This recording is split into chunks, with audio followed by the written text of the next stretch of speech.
Daniel Kablan-Duncan et l'ambassadeur de la Chine en Côte d'Ivoire ont échangé aujourd'hui. Les deux hommes ont parlé de coopération.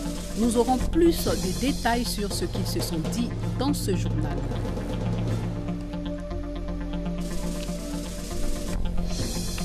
Il est possible de trouver les produits vivriers à bas prix dans le district d'Abidjan. Mais où exactement? C'est ce que nous allons découvrir dans une poignée de minutes.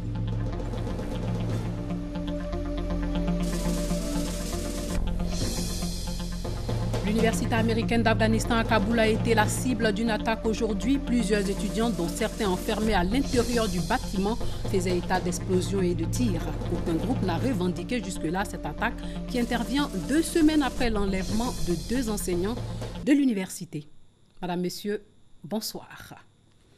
La Côte d'Ivoire et la Chine veulent renforcer leur coopération dans le domaine de l'agriculture, des TIC et de l'électricité. En ce qui concerne ce domaine, c'est-à-dire l'électricité, la Côte d'Ivoire a signé à Pékin un accord avec la compagnie publique chinoise portant sur un montant de plus de 216 milliards de francs CFA. Le but, doubler sa production électrique. Le chef du gouvernement et l'ambassadeur de Chine en Côte d'Ivoire se sont rencontrés pour parler de leur coopération. Le reportage de Hamza Diaby. Plusieurs sujets liés à la coopération économique et diplomatique entre la Chine et la Côte d'Ivoire ont été abordés par l'ambassadeur et le Premier ministre Daniel Kablan-Duncan. Une relation bilatérale qui se porte déjà très bien, mais que les deux parties entendent renforcer. Nous avons parlé de la coopération dans le domaine agricole, puisque la Côte d'Ivoire et la Chine sont deux grands pays agricoles. Donc nous pensons qu'il y a de belles perspectives de coopération dans ce domaine. Le gouvernement chinois va renforcer davantage son soutien à la Côte d'Ivoire pour mieux permettre à la Côte d'Ivoire de réaliser la sécurité alimentaire et l'autosuffisance alimentaire. En vue d'accompagner la Côte d'Ivoire dans sa marche vers l'émergence à l'horizon 2020, la Chine promet former des techniciens, notamment dans les TIC. Et nous avons également évoqué les grands projets de coopération qui sont déjà en train d'exécuter entre les deux parties. Par exemple, le barrage hydroélectrique de Soubré, c'est un projet d'envergure et important pour la coopération bilatérale. Ce projet avance bien et toutes les deux parties, à la fois des entreprises et du gouvernement de la Chine et de la Côte d'Ivoire, sont satisfaits de l'avancement de ce projet.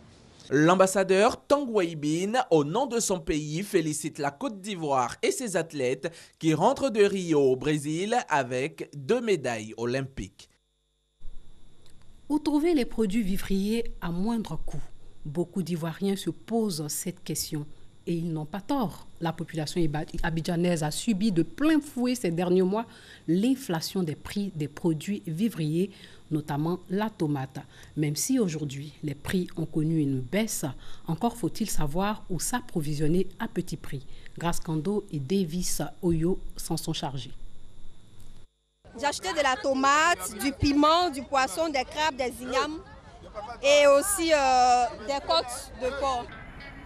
C'est dans ce marché appelé Nouveau Goudron, situé dans la commune de Yopougon, que Stéphanie s'approvisionne en denrées alimentaires. Ici, l'on y trouve toutes sortes de produits vivriers. Les coûts sont abordables à la différence de certains marchés. Nous sommes 2 à la maison. Sur 3 jours, on dépense 5 000 en moyenne. Mais ici, je peux faire au moins une économie de 1 000 francs. Ce marché est acceptable par rapport aux autres marchés de proximité. Parce que là, les femmes viennent prendre en gros ici pour aller vendre en détail dans les autres marchés. Le marché Nouveau Goudron est réputé pour la vente en gros. Les denrées alimentaires se vendent par seau et les prix varient en fonction des produits.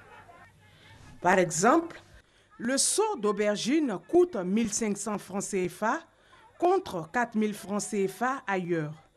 Pour le gombo, la même quantité est à 2 000 francs CFA au lieu de 3 500 francs CFA.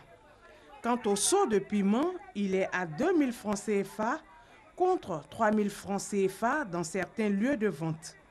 Le sac de 60 kg de manioc est à 7 000 francs CFA au lieu de 10 000 francs CFA sur les autres marchés. À Abidjan, il existe plusieurs endroits où l'on peut trouver des denrées alimentaires à moindre coût. Au grand marché d'Abobo, les prix sont aussi à la portée des clients. Je viens d'acheter tout à l'heure une boîte de graines à 400. Dans d'autres communes, on peut trouver la boîte de graines à 600, 700. Je viens d'acheter un poisson thon fumé à 500.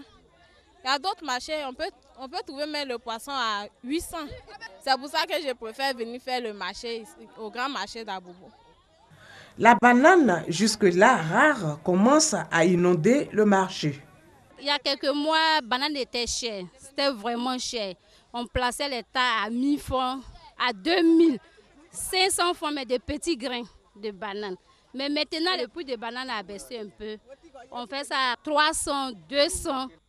Pour l'Office d'aide à la commercialisation des produits vivriers au CPV, le coût abordable du vivrier sur ces marchés se justifie par le fait que ces zones sont des portes d'entrée des camions d'approvisionnement. La période de production est également favorable. Les produits vivriers sont des produits saisonniers. Donc il y a des périodes d'abondance, il y a des périodes de faible présence sur les marchés, puis il y a les périodes de pénurie.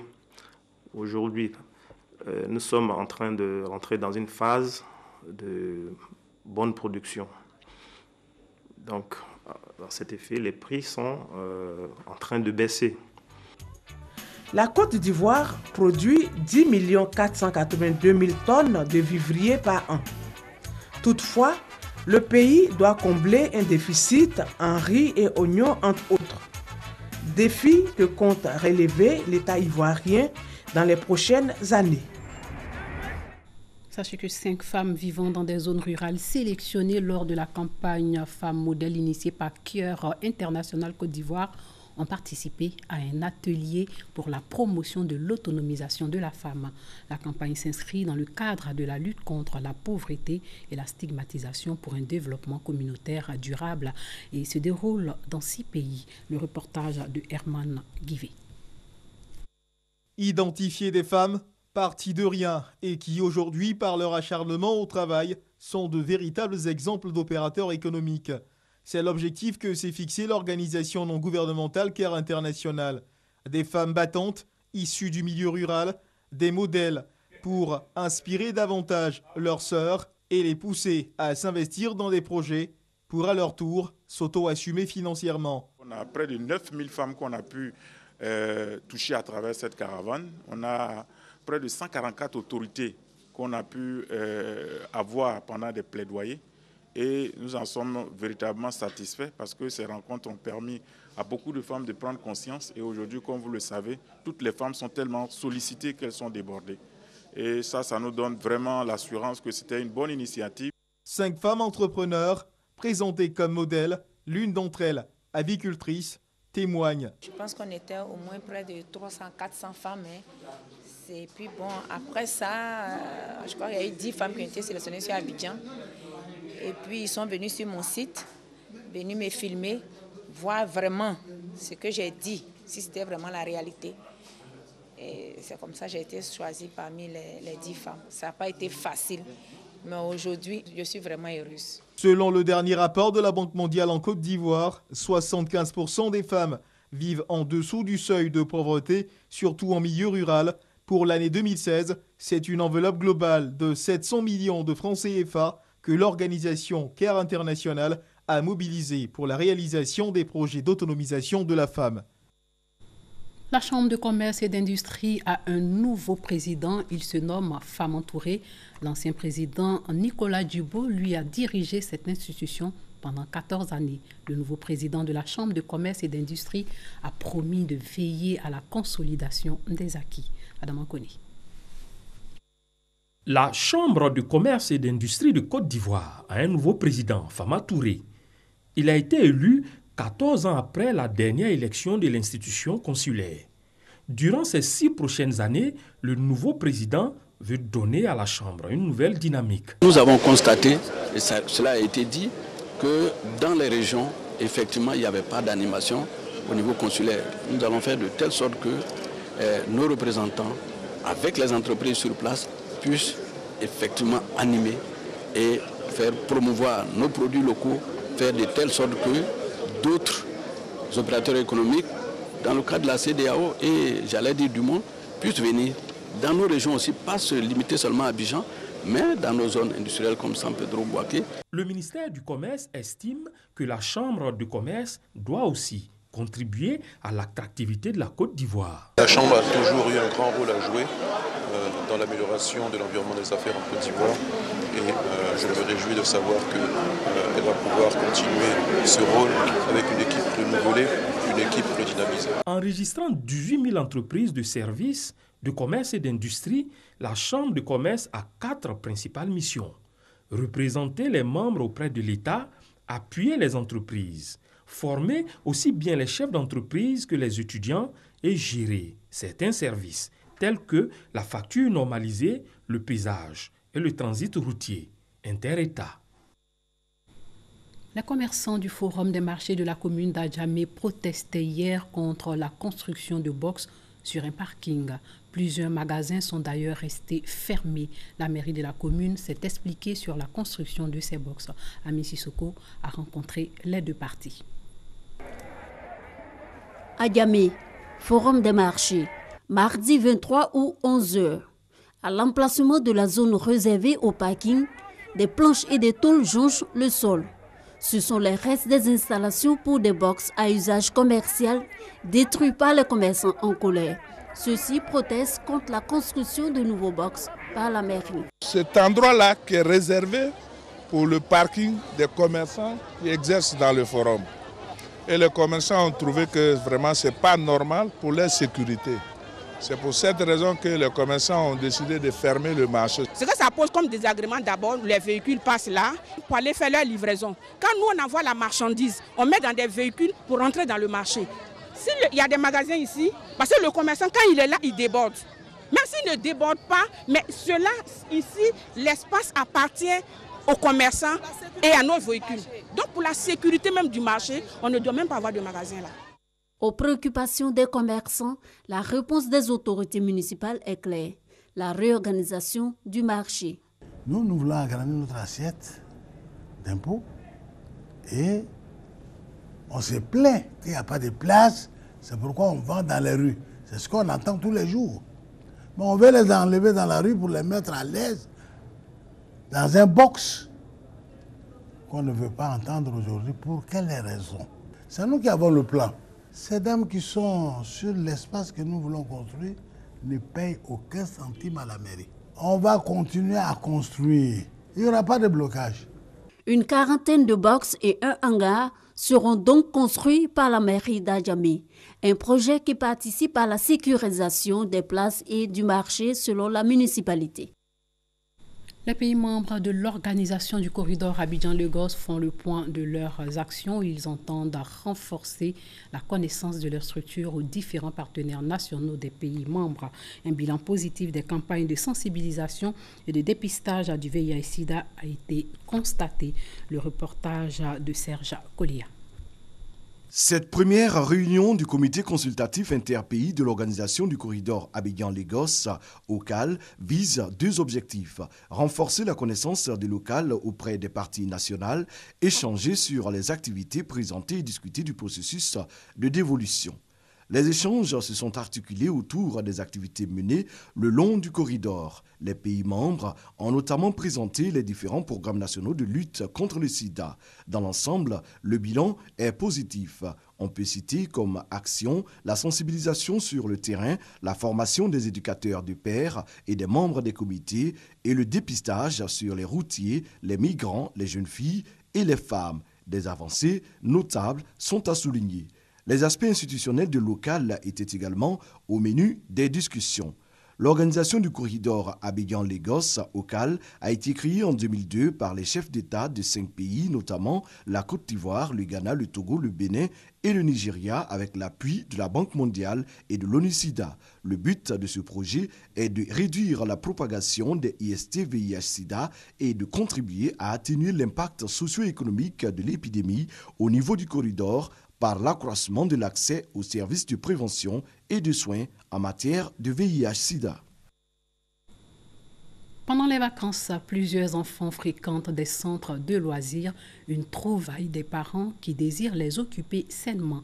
Certains apprennent l'anglais, d'autres s'adonnent à la lecture et à l'écriture, un moyen pour s'évader. Patricia Omouetia s'est rendue dans quelques centres de loisirs pour voir comment les choses se passent. Espace d'expérience, de découverte et d'apprentissage, les centres de vacances et de loisirs proposent des activités variées pour occuper les enfants pendant les vacances scolaires. Ateliers d'écriture pour les uns. Chère maman, s'il arrive que cette lettre parvienne en tes mains, sache que je ressens ton absence et j'espère que, depuis l'au-delà, tu entendras mes lamentations. Cours d'anglais animés et jeux pour les autres. Le but est de promouvoir les valeurs de l'éducation, l'autonomie, la solidarité et l'épanouissement des enfants. Je fais le centre aéré pour pouvoir un peu m'intégrer et m'amuser. J'ai rencontré des gens, je m'amuse. Beaucoup de parents souhaitent occuper leurs enfants pendant les vacances. Ils veulent éviter que les enfants restent dehors avec des amis. Donc c'est toujours bon de les occuper à travers des activités récréatives, mais aussi des activités pédagogiques. Des animateurs débordés, mais heureux d'aider les enfants à s'adapter à la vie sociale dans une démarche éducative. Ils démarrent la journée avec les cours de vacances et à partir de la mi-journée, c'est les activités proprement dites pour le centre aéré. C'est un atelier d'écriture, c'est pour amener les jeunes filles à devenir comme Rina Yaou, comme Véronique Tadjo et bien d'autres dames encore de la littérature ivoirienne. La vie dans les centres aérés est rythmée par des ateliers pédagogiques et des projets d'animation thématique, des activités variées et originales qui participent à l'épanouissement des enfants. Des élèves pourront être orientés cette année scolaire dans un lycée du village de Godiablé, non loin de Gagnoa, c'est dans la région du Go. C'est un nouveau lycée, un lycée d'excellence, une initiative du conseil municipal de Gagnoa en partenariat avec la fondation ATEF au maïs. Ce lycée a coûté plus d'1 milliard de francs CFA. Mahama Traoré.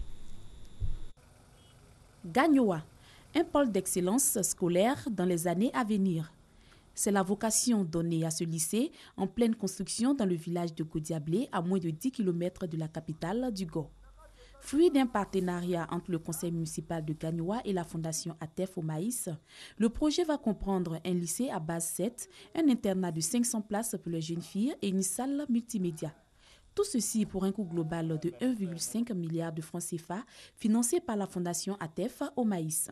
Aujourd'hui, la fondation a pratiquement fini de construire les premiers bâtiments, soit 14 salles de classe, le bâtiment de l'administration, la bibliothèque et la salle informatique.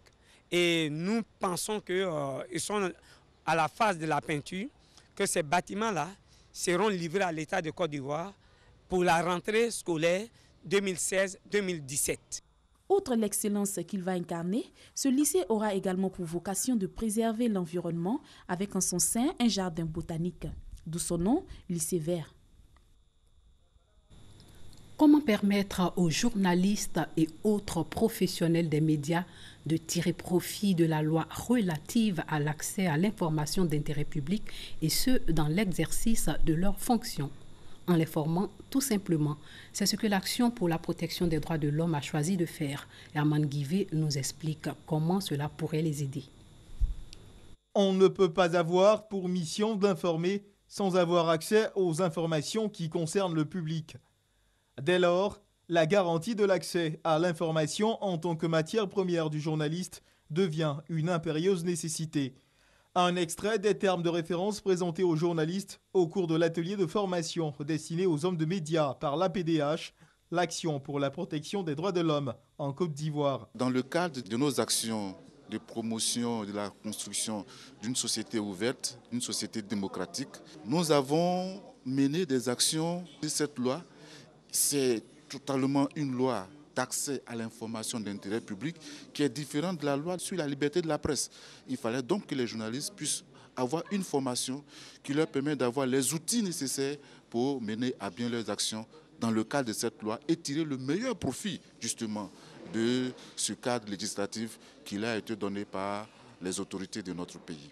20 professionnels des médias prennent part à cet atelier des journalistes formés par un expert de l'accès à l'information, la notion du droit d'accès à l'information, l'accès à l'information et promotion démocratique sont les thèmes qui ont été soumis aux participants à cet atelier. En politique, l'heure est à la mobilisation des populations en vue de leur participation massive au référendum qui vise à doter la Côte d'Ivoire d'une nouvelle constitution. Le ministre des Ressources animales et halieutiques a investi le Gontogo pour amener la population à adhérer à cette vision. Victorine Yaouyouboui. Plus que 2 mois avant le référendum pour doter la Côte d'Ivoire d'une nouvelle constitution. Profitant des vacances gouvernementales, le ministre des Ressources animales et halieutiques, Kobenankosia Djoumani, s'est rendu dans plusieurs villages de sa région, le Gontogo. Le but de cette tournée, inviter les populations à prendre part massivement à ce référendum prévu en octobre.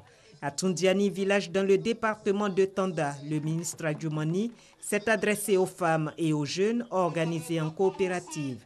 Il leur a expliqué que la nouvelle constitution proposée par le président Ouattara doit être perçue comme un gage de paix et de développement. Une broyeuse et des numéraires ont été remis à Abran Kouman Marie-Madeleine et Amadou Ouattara, responsables des 2 coopératives, pour les soutenir dans leurs activités. À Sapia et à Manvi, 2 autres villages de Tanda, le ministre des Ressources animales et halieutiques insistera sur la cohésion des fils du Gontogo autour d'une cause commune, le développement de leur région. Le message semble être entendu au vu de la mobilisation à Sapia pour célébrer la connexion de ce village au réseau électrique. Les enjeux de la nouvelle constitution étaient aussi au cœur d'une rencontre dans la commune de Cocody. Le juriste Epiphane Zorobalo et le DG de Fraternité Matin, c'est-à-dire le directeur général, ont exposé sur ces enjeux. Ils ont expliqué aux jeunes l'importance de cette nouvelle constitution. La rencontre a été initiée par le Rassemblement des jeunes républicains. Maïsakou. L'élaboration d'une nouvelle constitution suscite un débat. Parmi les nombreuses interrogations relatives à ce processus figure celle de son opportunité. Une question que se posent également les jeunes du Rassemblement des Républicains qui ont initié un panel. La réponse d'un panéliste à cette préoccupation est sans embâge. Une nouvelle constitution ouvre l'ère d'une nouvelle république. Elle offre au peuple l'opportunité d'un nouveau contrat social. Et c'est vers ce nouveau contrat social que ce projet de nouvelle constitution nous invite tous. En clair, il est grand temps que la nouvelle charte fondamentale prenne forme. Ce processus présente de nombreux enjeux selon Epiphane Zorobalo. La nouvelle constitution doit pouvoir apporter la stabilisation des institutions et l'équilibre politique.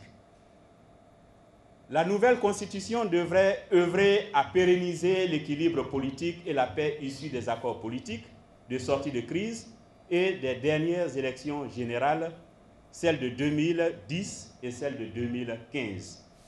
En ce sens, l'institution d'un poste de vice-président a sans nul doute vocation à préserver cet équilibre politique et cette stabilité. Avec la nouvelle constitution, la Côte d'Ivoire écrira une nouvelle page de son histoire, à en croire Venance Conan. Le panéliste assure que l'avenir du pays dépendra de cette nouvelle loi fondamentale. La constitution, quel est son rôle? C'est d'assurer l'harmonie dans une société.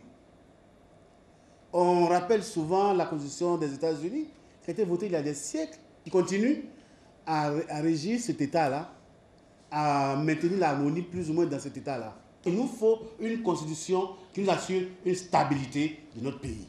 Les 2 panélistes s'accordent sur un fait. Après son élaboration, la nouvelle constitution va permettre de poser les bases d'une Côte d'Ivoire plus démocratique et sans conflit.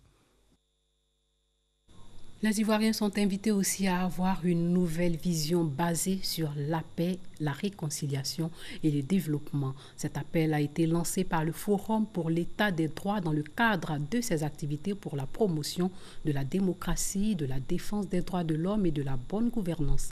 Sidonie Davila. Une nouvelle génération d'hommes politiques doit émerger en Côte d'Ivoire. Cette nouvelle classe de responsables prônée par le Forum pour l'état de droit FED, ce sont des hommes, des femmes et des jeunes au service du bien-être des Ivoiriens par une vision bien articulée et ancrée dans une réalité politique différente de ce qu'il est donné de voir habituellement. La question aujourd'hui, c'est de voir dans un autre cap, faire la rupture avec cette classe politique ancienne. Donc il faut envisager l'unité de la nouvelle génération, faire des propositions concrètes et faire face à la résolution des différents problèmes sociaux qui existent depuis 1990. Nous demandons à toute la génération de 1990 à aujourd'hui et tous ceux qui ont mené un combat et qui ont une autre vision, que chacun de nous sorte des questions ethniques et qu'on regarde les problèmes réels de la Côte d'Ivoire en face et qu'on les traite. Ils sont estimés à plus de 1000 membres dans cette organisation ivoirienne pour la promotion de la démocratie, la défense des droits de l'homme et de la bonne gouvernance. Créé le 13 février 2014, le souhait du FED est de s'implanter dans toutes les régions du pays afin de réussir le pari de mettre en place une nouvelle génération d'hommes politiques en Côte d'Ivoire. Hajj 2016, plus de 3800 musulmans sont à ce jour dans la ville de Médine. Ils vont accomplir le pèlerinage, vous l'avez deviné, le 5e pilier de l'islam. Avant le départ du premier contingent pour la Mecque, le consul général de la Côte d'Ivoire en Arabie Saoudite fait l'état des lieux. Mamadou Kouassi. Pour la réussite du Hajj 2016, l'une des priorités du gouvernement ivoirien, c'est bien la restauration des 4200 candidats pris en charge par l'État. C'est pourquoi le commissariat du Hajj a mis les bouchées doubles pour satisfaire les fidèles musulmans ivoiriens. 3 repas complets sont servis au quotidien. Et pour s'assurer des meilleures conditions de restauration de 3800 Ivoiriens déjà en terre sainte, le consul général fait le tour des restaurants. La restauration tient compte de nos habitudes alimentaires et donc les services médicaux sont à pied d'œuvre. L'encadrement religieux s'est fait dans les meilleures conditions. Ils ont fait également les ziyaras internes et externes. Donc je pense que globalement nous sommes satisfaits et nous prions que cela se poursuive. Docteur Abdul Karim Sissi a profité de son passage pour faire le point de la situation à la veille du dernier vol transportant les futurs pèlerins ivoiriens en terre sainte. Depuis leur arrivée, eh bien, nous n'avons déploré aucun cas de maladie sérieuse. Certes, il y a quelques petites situations liées donc, aux conditions de voyage, mais à part cela, nous n'avons pas d'hospitalisés, nous n'avons pas de grands malades. Donc globalement, en tout cas, l'état sanitaire des pèlerins est très satisfaisant. Nous pouvons dire que le Royaume d'Arabie Saoudite a pris d'importantes dispositions sécuritaires pour que les pèlerins se sentent mieux, qu'ils soient sécurisés. Et c'est le cas au quotidien, nous le vivons. Après l'étape de Médine, les futurs pèlerins ivoiriens se rendront à la Mecque à partir de ce jeudi 25 août 2016. Là-bas également, les prises en charge vont se poursuivre pour la réussite du pèlerinage. Destruction de mausolée de Tombouctou, 9 à 11 ans de prison requis contre l'islamiste repenti au 3e jour du procès intenté contre Ahmed Al-Faki Al-Mahdi devant la Cour pénale internationale aujourd'hui même à La Haye. La Cour prononcera son jugement le 27 septembre. Il est poursuivi pour crime de guerre pour la destruction de 9 des mausolées de Tombouctou et de la porte de la mosquée Sidi Yahya en juillet 2012. Il a plaidé coupable. Il reconnaît avoir fourni les hommes, les armes et supervisé les destructions. Sachez que l'université américaine d'Afghanistan à Kaboul était la cible aujourd'hui d'une attaque. Un responsable et des étudiants, dont certains enfermés à l'intérieur du bâtiment, faisaient état d'explosions et de tirs. D'autres étudiants dans l'université ont émis des messages de détresse sur Twitter. Aucun groupe n'a revendiqué jusque-là cette attaque qui intervient 2 semaines après l'enlèvement de 2 enseignants de l'université, un Australien et un Américain. Un puissant séisme a frappé aujourd'hui le centre de l'Italie. Au moins 150 personnes ont perdu la vie, près de 400 blessés. De nombreuses personnes sont encore prises au piège. Le séisme de magnitude 6 a partiellement détruit au moins 3 villages dans une région montagneuse au nord-est de Rome. En sport, la SEC, Mimosa et Al-Ali se sont neutralisés cet après-midi au stade Robert Champroux de Marcory dans le cadre de la 6e et dernière journée de la phase de poule de la Ligue des champions. Cathy Touré. 0-0 entre l'ASEC Mimosa et Al-Ahly d'Égypte à l'issue d'une rencontre très moyenne, comptant pour la 6e et dernière journée des phases de poule de la Ligue des Champions 2016. Cependant, les meilleures occasions sont à l'actif des Mimosas. À la 40e minute, Amara Diaby d'une demi-volée voit sa frappe frôler le poteau égyptien avant que Adama Bakayoko ne bute sur le portier à la 69e minute. Fin de parcours pour les Diables Rouges et les Mimosas, respectivement 3e et 4e du groupe A, derrière le WAC et Zesco United, qualifiés pour les demi-finales.